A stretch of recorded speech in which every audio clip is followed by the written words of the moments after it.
है पेन मेरे पास। सुनो, क्वेश्चन जो दिए थे ना उसके लिए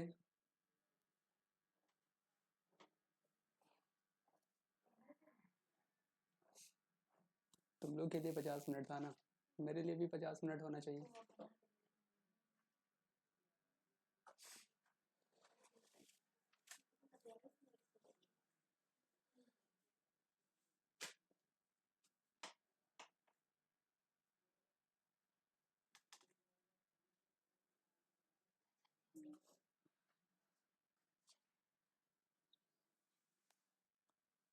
देखो सुनो ना, पहला वाला क्वेश्चन को समझो। यहाँ पे क्या क्वेश्चन पूछा गया था, ठीक है।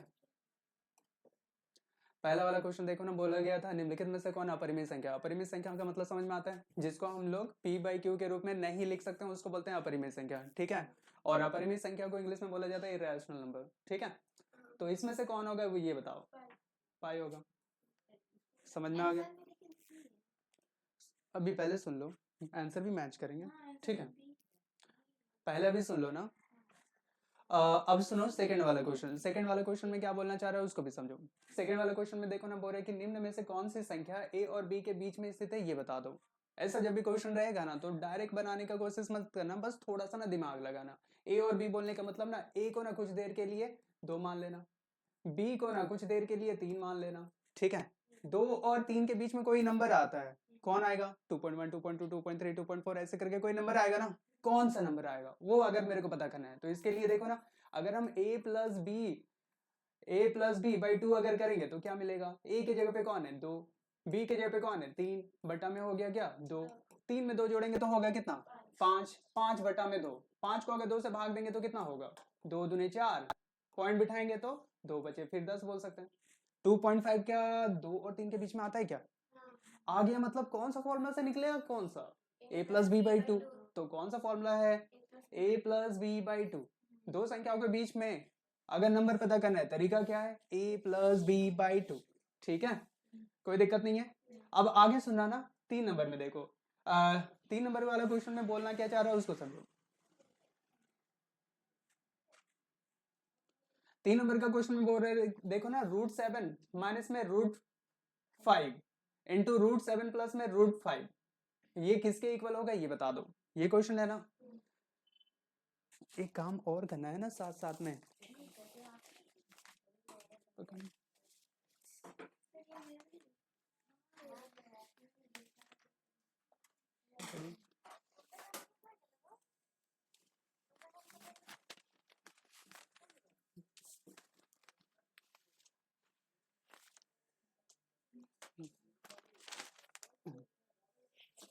हो गया, ठीक है। पहला नंबर से देख लो तो पहला वाला का आंसर क्या बोले थे? 5, ठीक है। दूसरा वाला का आंसर क्या था? a प्लस बी बाई 2, ठीक है, हो गया, ठीक है। अब आगे थर्ड वाला का, अभी थर्ड वाला को भी समझिए। थर्ड वाला क्वेश्चन में क्या बोल रहा है सुनो ना। जैसे √7 माइनस में √5 इंटू √7 प्लस में √5, इसको पहले इस टाइप से बना लो। √7 है माइनस में √5 है इंटू में √7 है प्लस में √5 है ना। ये किसके बराबर होगा? फॉर्मूला देखने से लग रहा है, कौन सा फॉर्मूला है?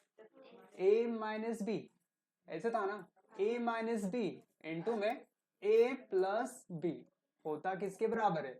a minus B into A plus B बराबर a स्क्वायर माइनस में b स्क्वायर होता है ना। a की जगह पे कौन है? √7, तो √7 का होल स्क्वायर माइनस में b की जगह पे कौन है? √5, तो √5 का होल स्क्वायर होगा क्या। फिर यहां से अगर देखें तो ये स्क्वायर तो रूट को काट दिया, फिर ये स्क्वायर भी ना रूट को काट दिया, कितना बचा? 7 माइनस 5, 7 में से 5 घटाए तो 2, आंसर क्या बोलेंगे? 2, डी नंबर। समझ में? ठीक है, नेक्स्ट क्वेश्चन देखते हैं। क्वेश्चन नंबर 4, जिसमें देखो ना बोल रहा है कि 125 का पावर 2/3 ये किसके बराबर होगा ये बता दो। पहले देखेंगे 125 को, 125 का अभाज्य गुणनखंड करेंगे तो 125 लिख लिए। लास्ट में कौन है? 5 है। लास्ट में जब भी 5 रहता है मतलब किसका पढ़ना है? 5 का पढ़ना है। 5 दूने 10, 2 बचा, 5 बचे 25, फिर 5 बचे 25, फिर 5 एकम 5, इतना दूर आया समझ में? 125 में क्या क्या मिला वो थोड़ा ध्यान से सुना। 125 का पावर कितना था देखो तो, 125 का पावर है कितना, 2/3 है ना। 2/3 बोलने का मतलब सेम टू सेम एक बार लिख लिए। 125 में कितना बार 5 मिला, ठीक है। अरे वो सब ऐड है, ठीक है। 125 है, 125 लिख लिए। 125 का पावर कितना था, 2/3 था ना। तो 2/3 बोलने का मतलब यहाँ पे सुनो,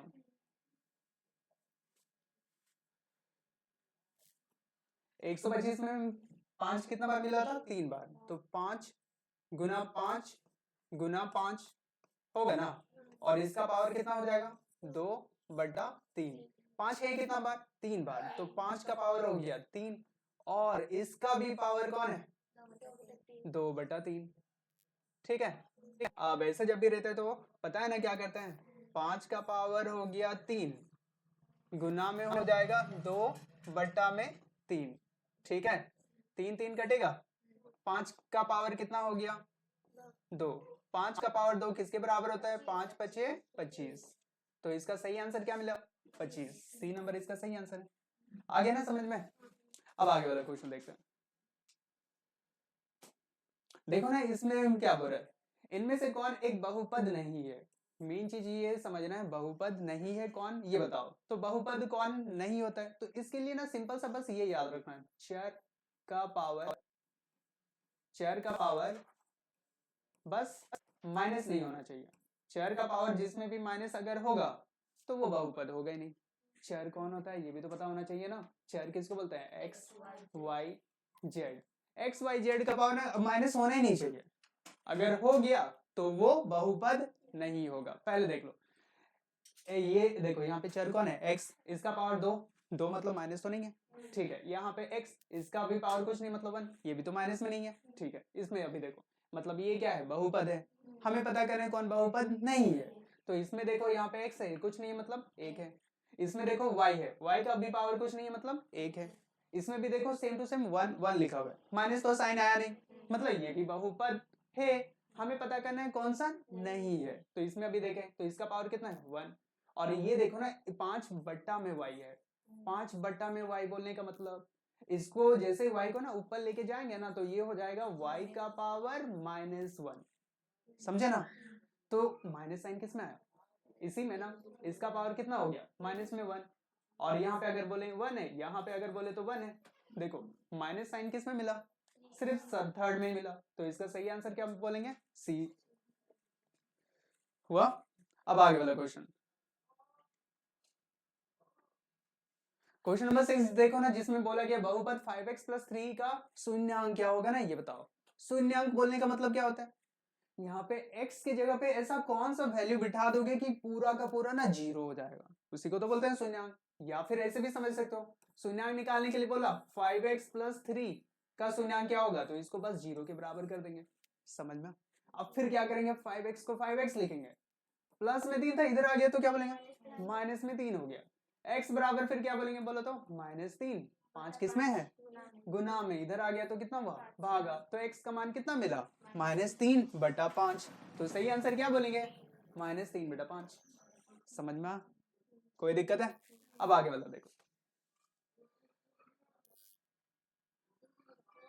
क्वेश्चन नंबर 7, जिसमें देखो ना क्या बोलना चाह रहा है, यदि px बराबर x का पावर 3 है, प्लस में x² प्लस में x + 1 हो तो p -1 का मान कितना होगा। ऐसा जब भी क्वेश्चन रहते हैं तो पता है ना क्या करते हैं, px के जगह पे बस px लिखेंगे ना, और x के जगह पे बिठाना कितना है, -1। तो पहले देखें तो -1 का पावर कितना हो जाएगा, 3।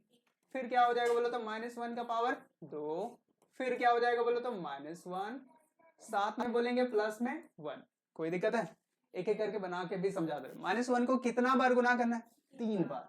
-1 इंटू -1 इंटू -1, ठीक है।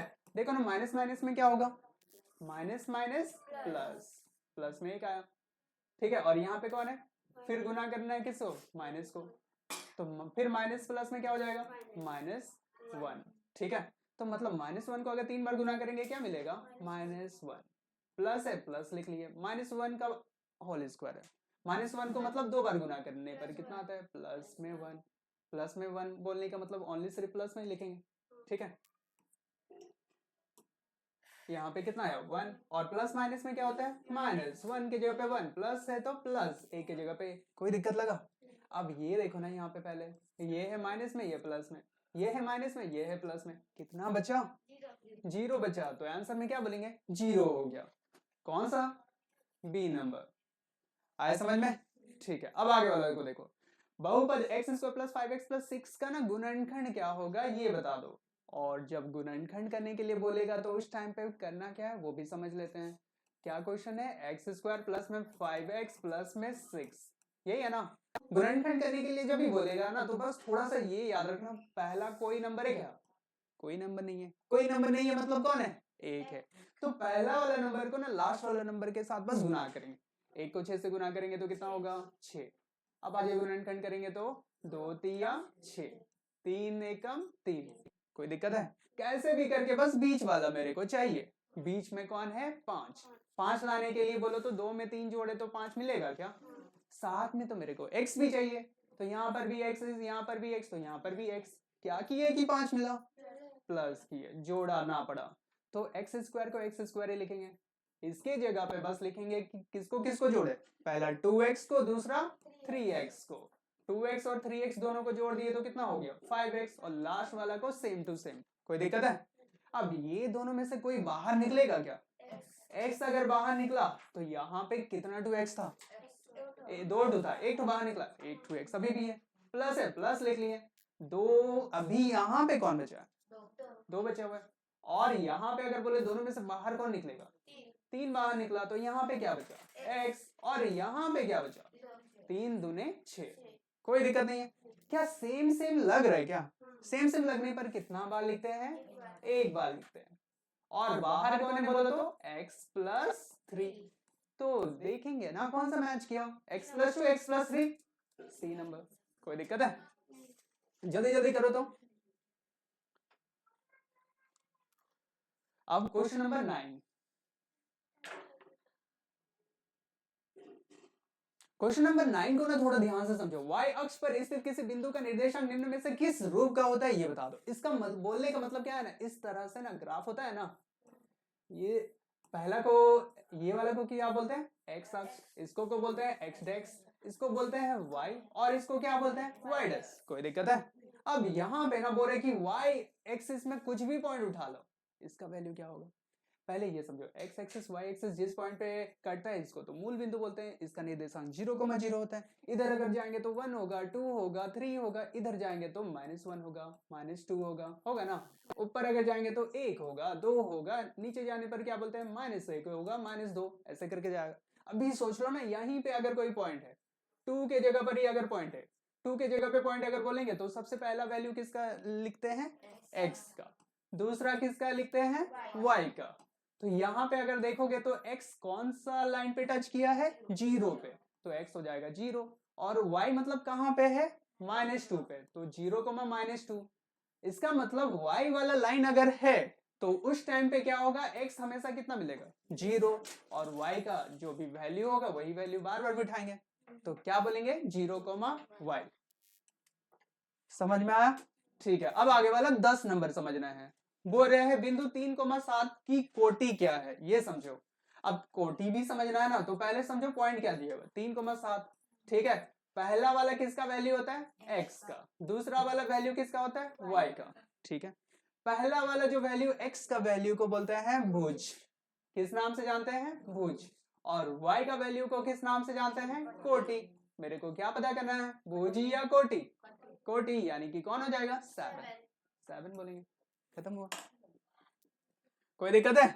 11 नंबर देखते हैं अभी, सुनो ना 11 नंबर को थोड़ा ध्यान से समझो, यहाँ पे बोले एक रेखीय समीकरण दिया हुआ है जिसका मान है 3x - 2y बराबर 7 की तुलना ax + by + a = 0 से करने पर a b c का मान क्या होगा ये बता दो।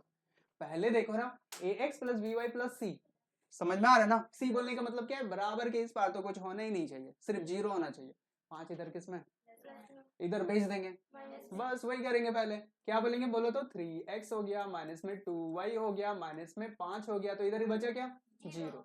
अब बस ये तुलना करो, x के जगह पे तो x है, तो a के जगह पे कौन है ए के जगह पे कौन हुआ था 3। अब देखो y के जगह पे y है तो b के जगह पे कौन है, b के जगह पे कौन हो गया -2। अब c के जगह पे कौन है -5, c के जगह पे कौन है -5, कौन सा मैच किया देखो ना, c में a हो गया 3, b हो गया -2, c हो गया -3, कौन सा मैच किया c नंबर, कोई दिक्कत नहीं है, ठीक है। अब आगे वाला क्वेश्चन देखना है ना, क्वेश्चन नंबर 12 नंबर को थोड़ा ध्यान से समझो ना। 12 में क्या बोलना चाहिए, ये देखो x का वैल्यू बोल रहा है कि 2 रखो और y का वैल्यू रखो कितना 3, तो समीकरण है 2x + 3y बराबर k का हल हो तो k का मान क्या होगा। बोल रहे कि x के जगह पे अगर 2 बिठा दे, y के जगह पे अगर 3 बिठा दे ना, ये समीकरण का हल होता है, तो वो k का मान किसके बराबर होगा। सिंपल करेंगे ना, 2x को 2x लिखेंगे प्लस में 3y बराबर हो गया k। बस ये देखेंगे 2 की जगह पे 2, x मतलब कितना बिठाने बोल रहे हैं 2, और y मतलब कितना बिठाने के लिए बोल रहा है 3, बराबर कितना हो जाएगा k, 2 दूने 4 हो गया, ठीक है, और 3 तिया 9 हो गया, बराबर हो गया k। अब 9 में 4 जोड़ेंगे तो 13 हो गया, बराबर क्या हो गया k। कोई दिक्कत है। अब वैल्यू कौन सा मिला b नंबर, कोई दिक्कत है, ठीक है।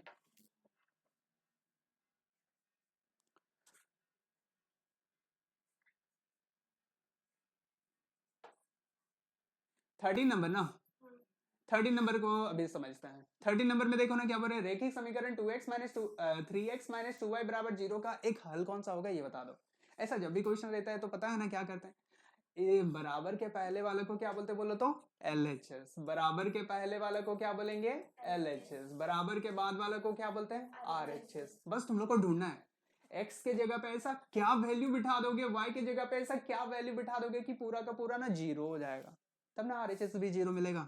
सोचो ना, अब भी कुछ देर के लिए अगर सोचो तो यहाँ पे x के जगह पे अगर 3 बिठा देते तो 3 तिया कितना होता है 9, माइनस y के जगह पे अगर 2 बिठा देते तो 2 दूने 4, 9 में से 4 घटाते तो कितना होता 5 होता, 5 होता। तो क्या 5 क्या 0 के बराबर मिलता है क्या, नहीं मिलता, मतलब ये तो आंसर नहीं होगा। अब दूसरा वाला तब चेक करेंगे, दूसरा वाला में फिर देखो ना, x के जगह पे अगर 3 बिठा देते तो 3 तिया 9 हो गया, माइनस में 2 के जगह पे 2 ही रहेगा, 2 देखो माइनस और माइनस, माइनस माइनस में क्या होता है प्लस, 2 दूने कितना हो जाएगा 4, बराबर कितना हो जाएगा 0, है ना। तो 9 में 4 जोड़ेंगे तो कितना होगा 13, क्या 13 का भी 0 के बराबर होता है क्या, नहीं होता है, मतलब ये भी आंसर नहीं होगा। अब थर्ड वाला अगर चेक करेंगे तो 3 के जगह पे देखो क्या क्वेश्चन है, पहले देख लो, 3x माइनस में 2y बराबर 0 था ना, x के जगह पे कितना बिठाना है 2, और माइनस y के जगह पे कितना बिठाना है 3 बिठाना है, और इधर तो 0 है, ये 3 दूने कितना हुआ 6, माइनस है माइनस, 3 दूने कितना हुआ 6, बराबर क्या हुआ 0, 6 में से 6 घटा देंगे तो कितना होगा 0, क्या 0 के बराबर होता है, होता है ना। तो LHS के RHS के बराबर हुआ, किसमें मिला C नंबर में, कोई दिक्कत है।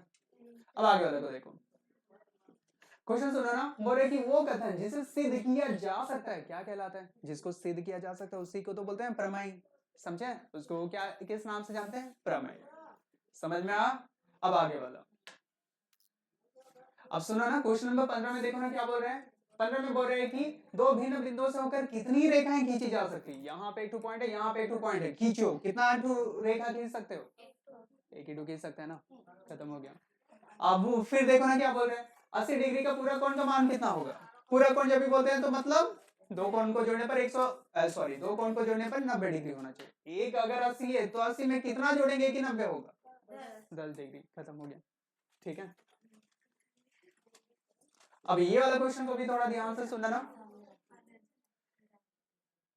सुनो सुनो सुनो, ये वाला पिक्चर में देखो ना क्या बोल रहे हैं, x नीचे दी गई आकृति में x y mn बिंदु O पर प्रतिच्छेद करती है, p o y बराबर 90 डिग्री है, a और b का अनुपात बोल रहे 2:3 है, तो c का मान क्या होगा ये बता दो, ठीक है।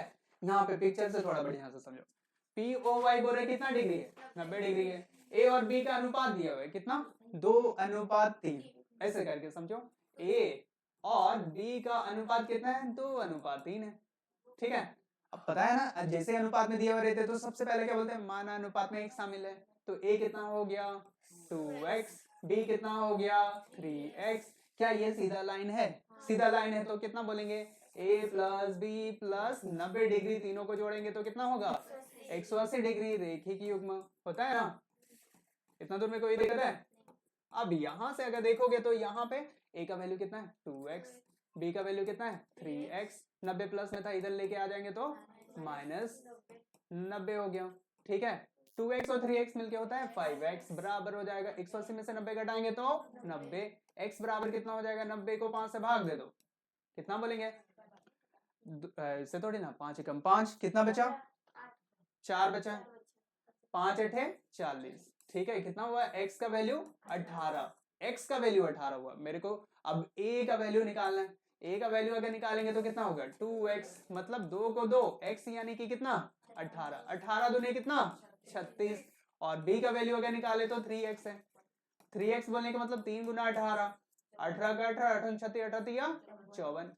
ठीक है, कितना हुआ 54, 54 डिग्री। कोई दिक्कत नहीं है ना। मेरे को बोला था c का वैल्यू निकालो, c वाला देखोगे तो यहाँ से सीधा लाइन में आ रहा है क्या, क्या b का वैल्यू पता है तो c का वैल्यू नहीं निकाल सकते हैं।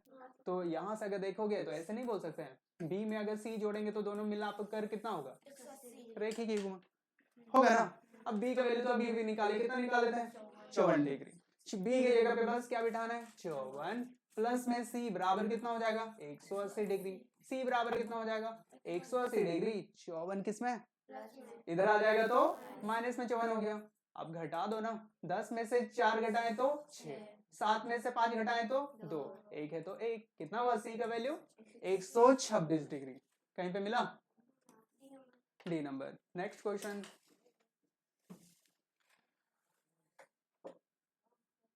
देखो यहाँ पे फिर क्या बोल रहा है ना, आकृति में यदि ओपी आर एस, ओपी बोल रहा है कि आर एस के समांतर है, और ओपी क्यू कितना बना रहा है 110 डिग्री, और क्यू आर एस कितना बना रहा है 130 डिग्री, तो क्या निकालो पी क्यू आर, पी यहाँ पे क्यू यहाँ पे आर यहाँ पे, ये वाला वैल्यू कितना होगा ना, बस इतना निकाल के बता दो। ठीक है, इसको निकालने के लिए बस छोटा सा ट्रिक यूज करो। क्या ये सीधा लाइन है, क्या सीधा लाइन है, तो इसमें इसका वैल्यू निकाल सकते हैं। सबसे पहले इसको अगर हम a मान ले, a का अगर वैल्यू निकालेंगे तो कैसे निकलेगा 110 में a को जोड़ेंगे तो कितना होगा 180 डिग्री, सीधा लाइन है ना। a का वैल्यू पहले निकालेंगे, a बराबर कितना हो जाएगा 180 में से 110 घटा दो तो कितना हुआ 70 डिग्री। a का वैल्यू समझ में आ।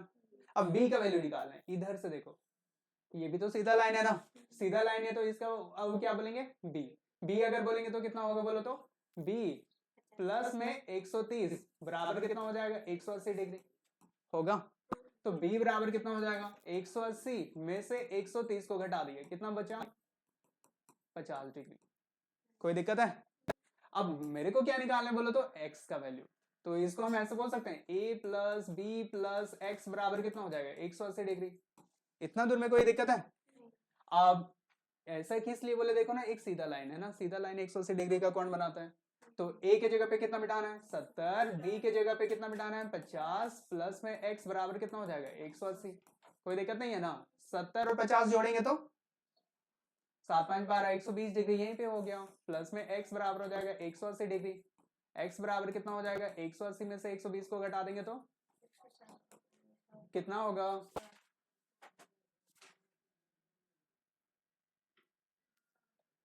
x बराबर कितना हुआ 60 डिग्री। ठीक है, तो यही तो बोला गया था। मैच करो जल्दी जल्दी मैच करो, मिला हो गया ना। अब थोड़ा ध्यान से सुना ना, निम्नलिखित में से कौन त्रिभुजों की सर्वांग समता की कसौटी में नहीं आता है, कौन नहीं आता बोलो तो एंगल एंगल एंगल, मिल गया ना, कौन सा सी नंबर। अब आगे सुना ना, ये इससे वाला क्वेश्चन सब ना थोड़ा ध्यान से सुना। एक त्रिभुज बोल रहा है कि एबीसी, थोड़ा सा त्रिभुज बना लो, त्रिभुज बना लिए, इसका नाम क्या बोल रहे हैं ए बी सी रख दो, एबीसी भी रख दिए। इसमें बोल रहे कि ए बी भुजा ना एसी भुजा के बराबर है, ए बी भुजा ये वाला है, एसी भुजा ये वाला है, दोनों भुजा क्या है बराबर है। और फिर बोल रहे कि कौन बी को देखो, कौन बी कहां पे यहाँ पे, ये कितना है 70 डिग्री है, और निकालो क्या बोल रहे हैं कौन ए को निकाल के बताओ कि कितना होगा। पहले ना यहाँ से देखो, ए बी भुजा एसी भुजा के बराबर है, बराबर भुजा का समूहकोण बराबर होता है, तो ये वाला भुजा बराबर था ना, इसका बराबर है, तो इसके ठीक सामने अगर यहाँ पे 70 बना तो इसके ठीक सामने ये भी कितना बना 70, ये समझ में। एक त्रिभुज में अगर 2 कोण पता है, तीसरा कोण नहीं निकाल सकते हैं? बोलो तो क्या होगा? 70 प्लस कोण ए बराबर कितना हो जाएगा? 180 डिग्री। तो 70 कितना होता है? 140 प्लस में ए बराबर कितना हो जाएगा? 180 डिग्री। तो एंगल ए बराबर कितना हो जाएगा? 180 में से 140 घटा दो, कितना हुआ बोलो तो? 40 डिग्री। यही तो निकालने बोला था। कौन सा मिला? ए नंबर। कोई दिक्कत है? ठीक है, अब आगे वाला क्वेश्चन को देखो। अब ये वाला क्वेश्चन को भी ना थोड़ा ध्यान से सुना। एक बोरे चतुर्भुज है, चतुर्भुज जैसे बोल देगा, एक छोटा सा चतुर्भुज बना लिए, ठीक है? इसको ए बी सी डी नाम दे दिए। अरे ए बी सी डी नाम दे दिए, इतना दूर आ गया ना समझ में? कोई दिक्कत नहीं है। अब फिर आगे समझो ना, यहाँ पे क्या बोला? ए बी सी डी में मतलब ना कोणों का अनुपात दिया हुआ है। पहला कोण, दूसरा कोण, तीसरा कोण, चौथा कोण, सभी कोणों का अनुपात कितना दिया हुआ है? 2:3:5:5:8। ठीक है, मतलब ऐसे करके है ए अनुपात बी अनुपात सी अनुपात डी कितना दिया हुआ है? 2:3:5:8। पता है अनुपात में दिया रहने पर सबसे पहला लाइन क्या लिखते हैं? मानानुपात में x शामिल है। तो a का वैल्यू कितना हो गया? 2x, b का वैल्यु हो गया 3x और c का वैल्यू हो जाएगा 5x। तो d का वैल्यू कितना होगा? 8x। चतुर्भुज है ना, चतुर्भुज में कुल कितना डिग्री का कोण बनता है? 360। तो यहां से देखो ना, पहला कोण कितना है? 2x, दूसरा कोण कितना है? 3x, फिर 5x, फिर 8x होगा। सभी को जोड़ेंगे तो कितना होगा? 360 डिग्री। सब कुछ को जोड़ो तो 8 5 13 14 15 16 17 18 कितना हुआ? 18x बराबर हो गया 360 डिग्री। कोई दिक्कत है? अब x बराबर कितना हो जाएगा? 360। 18 किस में? गुना में है। इधर आ जाएगा तो कितना हो जाएगा? भागा में। 18 दूने 36, जीरो का जीरो। x का वैल्यू निकाले तो कितना हुआ? 20 डिग्री। इतना दूर आया समझ में? क्या निकालने बोला था? सबसे बड़ा कोण। सबसे बड़ा कोण कौन सा है यहाँ पे? 8x। सबसे बड़ा कोण कौन है? 8x। 8x यानी कि 8 की जगह पे 8x की जगह पे कितना? 20। 8 दूने कितना होता है? 16, जीरो का जीरो। 160 डिग्री। कहीं पे मिला क्या? C number. कोई दिक्कत है? अब आगे वाला क्वेश्चन है, देखो ना यहाँ पे क्वेश्चन सब समझो पहले। निम्न में से किसके विकर्ण समकोण पर समद्विभाजित होते हैं? ये बता दो। समकोण पर समद्विभाजित होते हैं। तो इसमें ना ये याद रखना ना, ऐसा कौन सा चतुर्भुज है जिसका विकर्ण बोले समकोण पर समद्विभाजित होता है? दो ही चीज होता है, पहला है वर्ग और दूसरा को बोलते हैं समचतुर्भुज। पहला वर्ग और दूसरा कौन है? समचतुर्भुज। वर्ग का विकर्ण और समचतुर्भुज का विकर्ण समकोण पर समद्विभाजित करता है। समकोण पर समद्विभाजित करने का मतलब ना इस टाइप से, पहले बोल रहे कि विकर्ण तो जैसे विकर्ण को मिलाओगे ना 90 डिग्री तो बनाएगा। 90 डिग्री को बोलते हैं समकोण, साथ में समद्विभाजित भी करता है। ऐसा दो ही चीज में होता है, दोनों का नाम क्या क्या है? पहला वर्ग और दूसरा समचतुर्भुज। वर्ग ऑप्शंस में है तो दूसरा ऑप्शंस में क्या है? समचतुर्भुज। ठीक है, समझ में आ गया? अब आगे वाला क्वेश्चन। अब क्वेश्चन सुनना ना, बोल रहा है आयत की भुजाओं के मध्य बिंदु को मिलाने से बनने वाला चतुर्भुज क्या होगा? पहले समझो ना, आयत की भुजाओं के मध्य बिंदु को मिलाने वाला चतुर्भुज क्या होगा? इसको बोलने के लिए मतलब ना इस टाइप से सबसे पहले ना एक आयत बना लो। आयत बनाए, इसके भुजाओं का मध्य बिंदु, सुनो ना, भुजाओं का मध्य बिंदु। मध्य बिंदु बोलने का मतलब होता है बीच वाला पॉइंट। जैसे बोल रहे कि मिलाओगे, मिलाओगे, ठीक है, क्या बनेगा? क्या इसको बोलते हैं समांतर चतुर्भुज। भुजाओं के मध्य बिंदु को जैसे मिला देंगे क्या बनेगा? समांतर चतुर्भुज। ठीक है, ठीक लगा नहीं रहे हो गया ना? अब आगे वाला क्वेश्चन देखिए जल्दी से। क्वेश्चन नंबर 24, जिसमें बोलना क्या चाह रहा है वो समझो ना। आकृति एबीसीडी एक समांतर चतुर्भुज है। सुनो ना, आकृति एबीसीडी एक समांतर चतुर्भुज है जिसमें बीसी कितना है? 12 सेंटीमीटर है। ठीक है, और एई कितना है? 6 सेंटीमीटर है।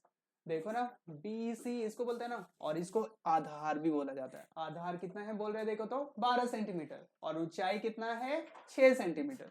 समझ में? आधार पता है, ऊंचाई पता है, तो इसका क्षेत्रफल कितना होगा ये बता दो। समांतर चतुर्भुज का क्षेत्रफल होता है किसके बराबर बता सकते हो? इसको बोलते हैं आधार गुना ऊंचाई। आधार गुना ऊंचाई।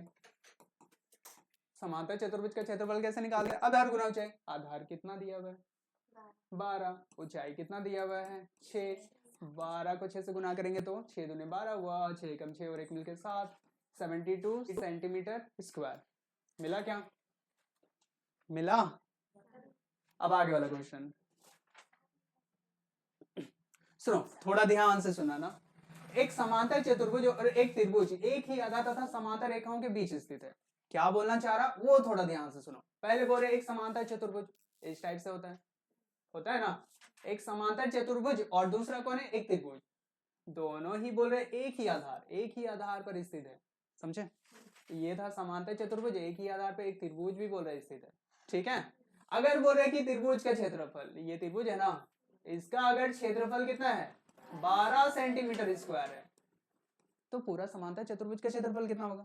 यहाँ पे देखो ना, दो त्रिभुज में बटा क्या, ये अगर 12 हुआ तो ये भी कितना होगा 12 होगा। 12 12 मिलके कितना होता है 24, यानी कि डायरेक्ट बोलेंगे क्या 24 सेंटीमीटर स्क्वायर। इसको एक थ्योरम भी आता है इसमें, जिसमें बोलते हैं एक ही आधार और समांतर रेखाओं के बीच स्थित त्रिभुज का क्षेत्रफल ना समांतर चतुर्भुज के क्षेत्रफल का आधा होता है। अगर त्रिभुज का क्षेत्रफल अगर दिया हुआ है ना, तो समांतर चतुर्भुज बड़ा है कि त्रिभुज बड़ा है, समांतर चतुर्भुज बड़ा है। त्रिभुज का क्षेत्रफल समांतर, अगर समांतर चतुर्भुज का क्षेत्रफल निकालना होगा, त्रिभुज का दिया हुआ है तो उसका बस डबल करेंगे। इसमें देखो ना, यहाँ पे 12, पहला वाला त्रिभुज 12, दूसरा वाला त्रिभुज भी 12, दोनों त्रिभुज को जोड़ दिए तो समांतर चतुर्भुज बन गया। तो 12 12 मिलके हुआ कितना 24 सेंटीमीटर स्क्वायर। अब देखो ना 25 नंबर और 26 नंबर। देखो ना, वृत्त की सबसे बड़ी जीवा क्या कहलाती है, इसके बारे में बताओ। तो पहले ना वृत्त बना लिए। देखो जीवा किसको बोलते हैं उसको पहले समझो। वृत्त में 2 पॉइंट को मिलाते हैं, इसको जीवा बोलते हैं। वृत्त में 2 पॉइंट को मिलाएंगे, इसको जीवा बोलेंगे। वृत्त में 2 पॉइंट को मिलाएंगे, इसको जीवा बोलेंगे। सबसे बड़ा कब होगा, जब बीच वाला मिडिल पॉइंट रहेगा, केंद्र रहेगा, केंद्र से होके जब कोई जीवा जाएगा तो उसको किस नाम से जानेंगे, उसको व्यास के नाम से जानेंगे। यही तो पूछा भी गया था। ठीक है, ऐसे करके गोल अगर खींच देते तो इसको चाप बोला जाता। ठीक है, अब आगे वाला सुनो। क्वेश्चन नंबर 27 को देखो।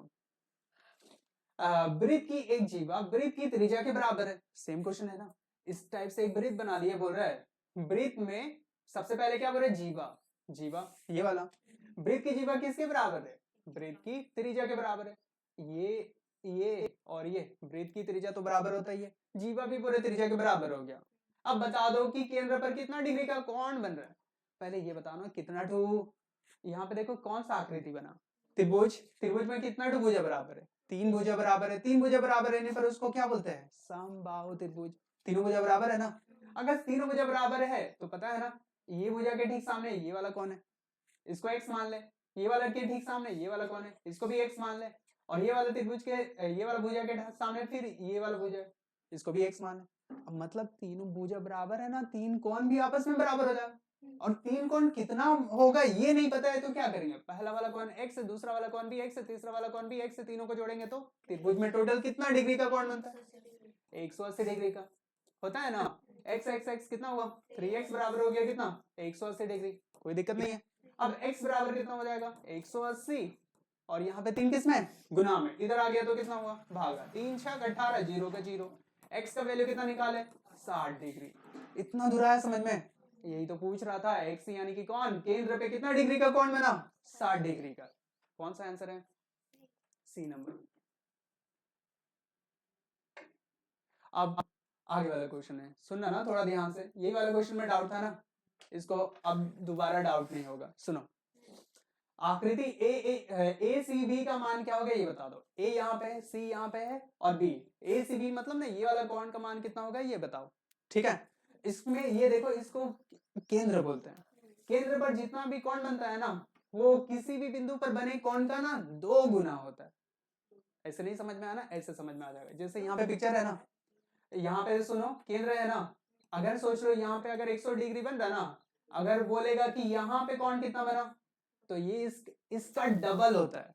इसका डबल बोलने का मतलब यहाँ पे जरूर था 50 होगा, 50 का डबल होगा तभी ना 100। तो केंद्र पर हमेशा ना डबल कोण बनता है, समझे ना। तो अगर यहाँ पे अगर 50 है तो यहाँ पे तो जरूर कितना होगा 25 होगा, तभी ना 25 का डबल किया तभी ना 50 हुआ। तो क्या बोलेंगे आंसर में 25। समझ में। अब आगे वाला सुनो। एक त्रिभुज एबीसी में एबी भुजा पर है कि 6 सेंटीमीटर है, ठीक है, और कोण ए कितना है 90 डिग्री है। त्रिभुज ए बी सी की रचना संभव नहीं है यदि बी सी और ए सी का योग कितना होगा ये बता दो। तो पहले ना ये इस टाइप से एक समकोण त्रिभुज बना लिया जिसमें ए 90 डिग्री है, बी सी हो गया, कोई दिक्कत नहीं है ना। ए 90 डिग्री है, ए बी भुजा कितना है 6 सेंटीमीटर है। इतना दूर आया ना समझ में। अब समकोण त्रिभुज में पता है क्या होता है, ये वाला को सबसे बड़ी भुजा बोलते हैं ना, बड़ी भुजा बोलते हैं। मतलब इसमें बोल रहे हैं कि ये वाला भुजा को जोड़ो और ये वाला भुजा को जोड़ो, ठीक है। दोनों भुजा को अगर जोड़ेंगे तो कब बोल रहे कि त्रिभुज बनाना ना संभव नहीं होगा, कब त्रिभुज ना बनेगा ही नहीं। तो तुम लोग को बस एक पॉइंट याद रखना है, जब भी दो भुजा को अगर जोड़ेंगे ना, दो भुजाओं का जो योग होता है वो हमेशा ना तीसरी भुजा से बड़ा होता है, कभी भी ना बराबर नहीं होता है, ठीक है। अभी सोच लो ना, अगर देखो दो भुजा को अगर जैसे जोड़ेंगे 8 आया, मतलब क्या हुआ, ये वाला भुजा से बड़ा मिला कि छोटा मिला, बड़ा मिला मतलब त्रिभुज बना सकते हैं। फिर देखो, फिर अगर जोड़ेंगे 10 आएगा, 10 भी आया मतलब क्या, 6 से बड़ा मिल रहा है कि छोटा मिल रहा है, बड़ा मिल रहा है मतलब फिर भी त्रिभुज बना सकते हैं। अगर 6 मिलेगा तो क्या दो भुजा को जोड़ेंगे 6 के बराबर, कभी भी बराबर नहीं होता। बाकी पहले इसको भी देख लो बना, दो भुजा को जोड़े 12 आया, 12 आया मतलब क्या है, ये वाला भुजा से तो बड़ा है ना। जब भी ये वाला भुजा से बड़ा होगा त्रिभुज बना पाएंगे, लेकिन बराबर होगा नहीं बना पाएंगे, छोटा होगा नहीं बना पाएंगे, ठीक है। तो कब त्रिभुज बनाना संभव नहीं होगा, जब इसके बराबर मिलेगा, ठीक है। समझ में आया ना। अब फिर आगे सुना ना, क्वेश्चन नंबर 30 में क्या बोल रहा है, उस त्रिभुज का क्षेत्रफल क्या होगा जिसकी भुजाएं 5 सेंटीमीटर 12 सेंटीमीटर 13 सेंटीमीटर की है। 5 12 और 13 क्या क्या बोला, समझ में आया ना। 5 12 13 एक त्रिभुज बना लिए, यहाँ पे ही तो है त्रिभुज, ज्यादा दूर थोड़ी ना है। पहला कितना है 5 सेंटीमीटर, दूसरा कितना है 12 सेंटीमीटर, उसके बाद सी कितना है 13 सेंटीमीटर। इसका क्षेत्रफल बताओ बोल रहा है। क्षेत्रफल निकालने के लिए पता है ना, तीनों भुजा जब बराबर नहीं रहता है तो पहले एस निकालते हैं। एस निकालने का फॉर्मूला क्या था, ए प्लस बी प्लस सी डिवाइड में 2, इसको बोलते हैं अर्ध परिमाप। पता है ना अर्ध परिमाप कैसे निकालते हैं, परिमाप बटा आधा। परिमाप कैसे, ए का वैल्यू कितना है 5, बी का वैल्यू कितना है 12, सी का वैल्यू कितना है 13 बटा में हो गया 2, सब कोई को जोड़ देंगे तो 5 30 हो गया, 30 लिख लिए बटा में 2, 30 का आधा करेंगे तो कितना मिलेगा 15, 15 बोलने का मतलब 15 सेंटीमीटर। अब मेरे को क्या निकालना है, क्षेत्रफल। क्षेत्रफल निकालने का फॉर्मूला क्या था बोलो तो, त्रिभुज का क्षेत्रफल हीरोन का सूत्र s into S minus A S minus B S minus C root under, यही था ना। s का वैल्यू गिनो 15 है, s के जगह पे 15, a यानी कि कौन है 5, फिर s यानी कि कौन है 15, b यानी कि कौन 12, s यानी कि कौन 15 और c यानी कि 13, ठीक है। रूट को रूट डाल दिए, 15 है 15 लिख लिए, 15 में से 5 घटा दो 10, 15 में से 12 घटा दो 3, 15 में से 13 घटा दो 2, कोई दिक्कत है।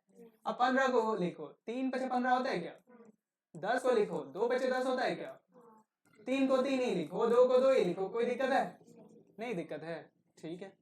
अब आगे तब देखो, जोड़ा निकालो, देखो 3 2 मिला क्या, ठीक है 3 लिख लिए। 5 2 मिला क्या, देखो 5 भी 2 है ना, और 2 2 मिला क्या, मिल गया।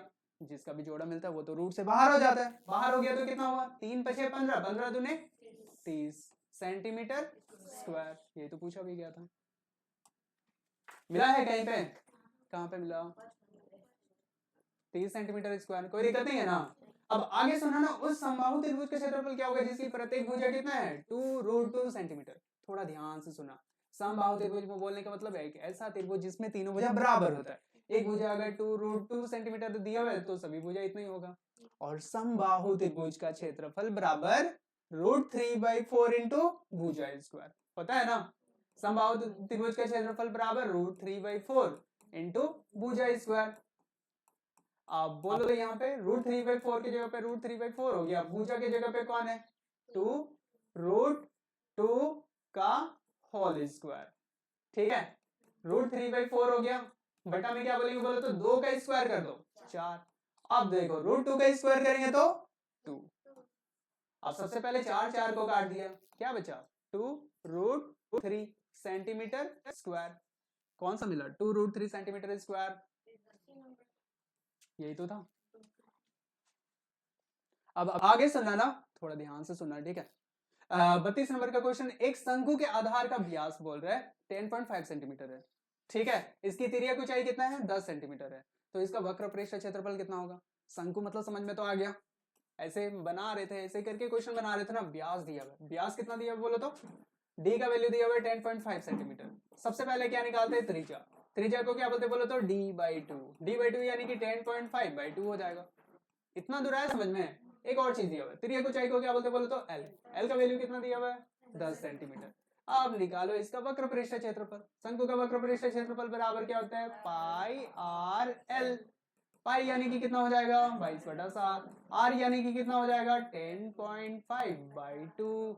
और एल का वैल्यू कितना है, 10। कोई दिक्कत नहीं है, ठीक है। जैसे ही पॉइंट हटा दिए तो नीचे में 10 हो गया। क्या 10 10 को काट देगा?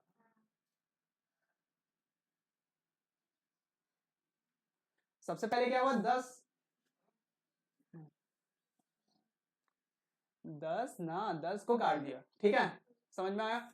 अब यहाँ पे कौन है, 22/7।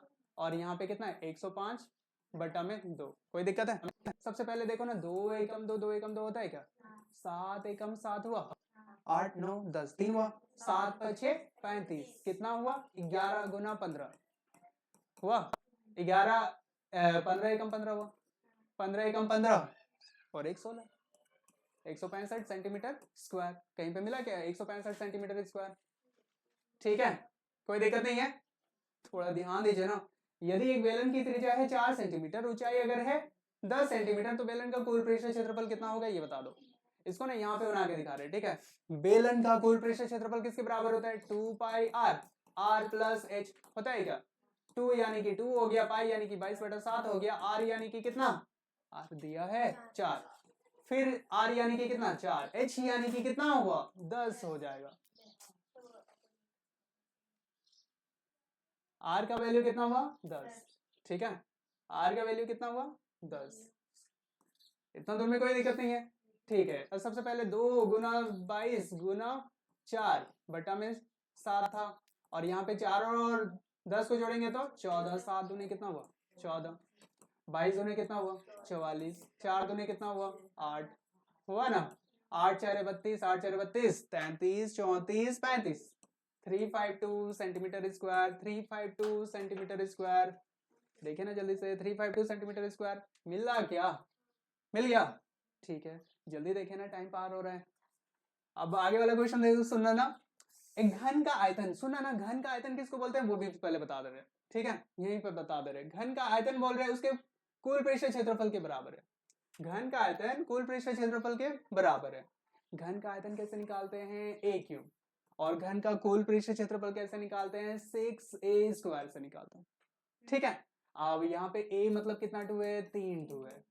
6a मतलब कितना 2 है, 2 2 है। क्या 2 2 है, 2 2 है, कट गया। तो घन की भुजा कितना हुआ, 6 सेंटीमीटर हुआ ना। यहाँ पे सेंटीमीटर मीटर कुछ नहीं बोला ना, सिर्फ बोलेंगे कितना 6। तो घन की भुजा कितना हुआ 6, 6 यानी कि क्या 6 मात्रक हो गया। अब आगे वाला क्वेश्चन सुनो, 3.5 सेंटीमीटर त्रिज्या वाले गोले का पृष्ठ क्षेत्रफल कितना होगा ये बता दो। त्रिज्या कितना दिया हुआ 3.5, गोले का पृष्ठ क्षेत्रफल,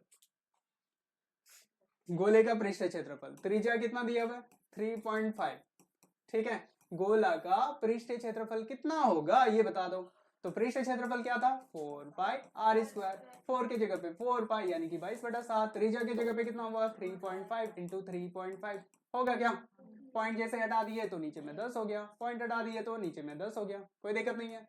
4 गुना 22/7 हुआ 35 बटा में 10 हुआ 35 बटा में 10 हुआ, कोई दिक्कत है। सुनना ना थोड़ा ध्यान से, 7 5 35 होता है क्या, 5 दूने 10 होता है क्या, 2 दूने 4 होता है क्या, ठीक है। 2 5 10 भी होता है क्या, 5 7 35 भी होता है क्या, ठीक है। 22 को 7 देखो क्या क्या बचा, 22 गुना 7, 7 दूने 14 हुआ, 7 दूने 14 और 1 मिलके 15, 154 कितना मिला बोलो तो 154। कहीं पे है क्या 154 ढूंढो ना, 154 सेंटीमीटर स्क्वायर, खत्म हो गया, कोई दिक्कत लगा।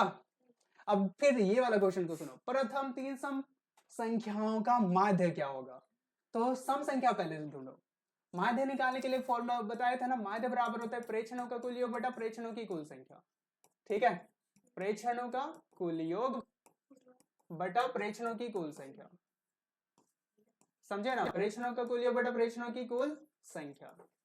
अब प्रेक्षणों का कुल योग बोलने का मतलब मेरे से क्या पूछ रहा है, अभी सम संख्या पूछ रहा है। सम संख्या क्या होता है बोलो तो, स्टार्टिंग का सम संख्या 2 4 6, कितना 2 पूछा, 3 2, 2 4 6 बटा में कितना 2 है संख्या, 3 2 है, 3 से भाग दे दो, 6 4 10, 10 और 2 मिलके कितना हुआ 12 बटा में 3, 3 चौके 12 होता है क्या, माध्य कितना निकला 4, माध्य कितना निकला 4, 4 किधर है सी नंबर में, हो गया ना, कोई दिक्कत नहीं है। अब यहाँ पे सुना ना, एक क्रिकेट मैच में एक खिलाड़ी ने पहले 10 पारी में क्या किया, 12 18 13 5 4 11 5 5 6 12 रन बनाए। खिलाड़ी द्वारा बनाए गए रनों का बहुलक बता दो। बहुलक बोलने का मतलब होता है सबसे अधिक बार कौन सा रन बनाया है, 5 5 5 5 ही तो सबसे ज्यादा बार है, तो क्या हो जाएगा 5।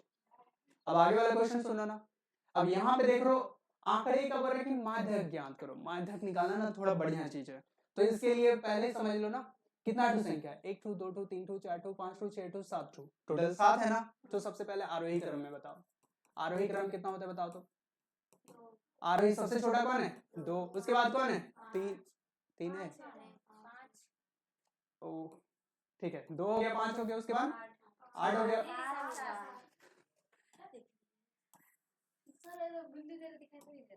ठीक है ना, अच्छा से देखो, पहले कौन है बोलो तो 2, फिर उसके बाद 5, उसके बाद 7, उसके बाद 8, उसके बाद 9, उसके बाद 11, उसके बाद 1 2 3 4 5 6 7, टोटल 7 हुआ ना। पहले ये बताओ ना, ये टोटल जो गिने कितना हुआ 7, इसको ना n बोलते हैं। अब 7 क्या होते हैं, सम की विषम, विषम संख्या है ना। जब विषम संख्या जब भी रहता है ना, उस समय माध्यक निकालने के लिए फॉर्मूला होता है, माध्यक बराबर होता है n प्लस 1/2 हुआ पद, ठीक है। अब यहाँ पे सुनना ना, n का वैल्यू कितना है 7, 7 प्लस 1 बटा में 2 हो गया, ठीक है। कितना हो गया 7 और 1 मिलके 8, यहाँ पे वाह पद है, ठीक है, वो भी बोलेंगे। 8 बटा 2 में बोलने का मतलब कितना होगा, 8 का आधा करो कितना हुआ 4वां पद, 4वां पद ढूंढो अभी। 4वां पद मतलब 1 2 3 4, चौथा जगह पे कौन है 8 है, तो क्या बोलेंगे 8 हो जाएगा। चौथा जगह पे कौन है 8, समझ में आया, ठीक है। जब भी विषम संख्या होता है तो ऐसे करके निकालते हैं, n प्लस 1/2 वां पद, ठीक है। अब आगे वाला क्वेश्चन सुनो ना, 39, एक सिक्के को 1000 बार उछाले, ठीक है, जिसमें से चीत कितना बार मिला 600 बार, तो पट कितना बार मिलेगा, 1000 में से 600 को घटा दिया कितना हुआ 400 बार, पट कितना बार मिला 400 बार, तो इसकी प्रायिकता बताओ। तो प्रायिकता को बोलते हैं ना पीई, पीई बराबर होता है ना NE/NS होता है ना। अब NE में क्या पूछ रहा है, पट, पट कितना बार है 400, 400 लिखेंगे। टोटल सिक्का को कितना बार उछाले थे 1000 बार, कोई कटेगा क्या, 2 0 ऊपर 2 0 नीचे कट गया, 2 दूने 4 हो गया, 2 बचे 10 हो गया, कितना हुआ 2 बटा 5, ठीक है। कौन हुआ 2 बटा 5 मिला क्या, क्या मिला बोलो जल्दी से बोलो तो, 2 बटा 5 कौन वाला है बी नंबर।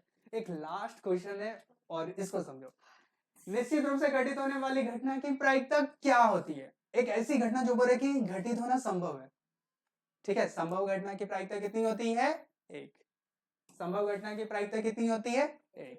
खत्म हो गया टाइम, अभी भी मेरे पास है।